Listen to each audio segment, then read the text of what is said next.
សួស្តីបងប្អូនទាំងអស់គ្នាបានបងប្អូនឃើញនេះទឹកហើយបងប្អូនខ្មៅដូចប្រេងម៉ាស៊ីនណាបងប្អូនភូមិមិញទឹកសឆាប្រៃផ្អែមបងប្អូនណាបាទបងប្អូនបើសិនជាខ្ញុំធ្វើមិនឆ្ងាញ់បងប្អូនណាខ្ញុំមិនធ្វើណាដល់ប៉ុណ្ណឹងទេបងប្អូនបាទ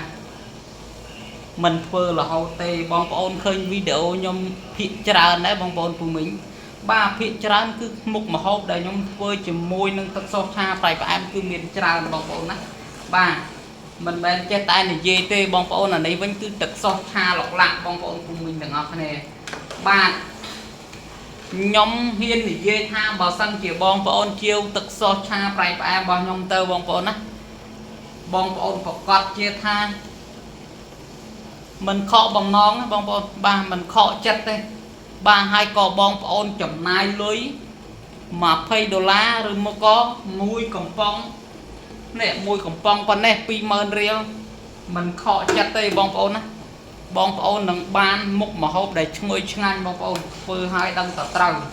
បងប្អូនភូមិមិញបាទខ្ញុំហ៊ាននិយាយថាបងប្អូនមិនខកចិត្តទេបងប្អូនភូមិមិញបាទបើសិនជាមិនឆ្ងាញ់បងប្អូនភូមិមិញមួយរយៈនេះគឺមានបងប្អូនគាំទ្រច្រើនមែនទែនអានេះខ្ញុំធ្វើផ្ញើទៅតាមខេត្តទៀតបងប្អូនភូមិមិញណា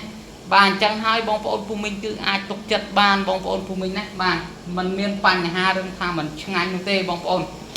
ឲ្យតែតាក់ទងមកเพจរបស់ខ្ញុំបងប្អូនណាកុំតាក់ទងទៅเพจផ្សេងមកភូមិមិញเพจខ្ញុំเพจលក់ទឹកសុកខ្ញុំមានប្រមាណតែតាក់ទងមកเพจហ៊ាននៅហ្វូតខ្មែរហ្នឹងមកបងប្អូនភូមិមិញមានเพจរបស់ប្រពន្ធខ្ញុំមានរបស់ខ្ញុំ2ទៀតបងប្អូនភូមិមិញទាំងអស់គ្នា TikTok 2 YouTube 1ទៀតភូមិមិញបានសម្រាប់លក់ទឹកសុកបាទអញ្ចឹងហើយបងប្អូនភូមិមិញខ្ញុំហ៊ានធានាថាបងប្អូនពេលដែលជាវប្រមុនពីខ្ញុំទៅឬមកក៏ជាវទឹកសុកឆាប្រៃផ្អែមពីខ្ញុំទៅបងប្អូនមិនខកចិត្តទេបងប្អូនភូមិមិញបាទខ្ញុំបងប្អូននឹងថាអូយឆ្ងាញ់ណាស់បាទមិនមែនបងប្អូនពូមីងមិនចេះធ្វើម្ហូបទេតែគ្រាន់តែពូមីងបងប្អូនទាំងអស់គ្នាចង់បានភាពងាយស្រួលក្នុងការធ្វើម្ហូបហើយធ្វើទៅវាចាំដៃបងប្អូនពូមីងណាវាចាំដៃវាមិនពិបាកបងប្អូនណាវាមិនពិបាកមិនបានខ្ញុំថាវាមិនពិបាកបងប្អូនពូមីងគ្រាន់តែដួសទឹកសុះសាច់6ខាំបងប្អូនពូមីងទាំងអស់គ្នា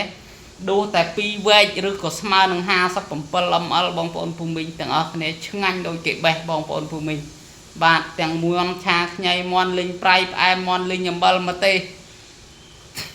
បងប្អូនបាទអានឹងសម្រាប់បងប្អូនចង់ហូបទេ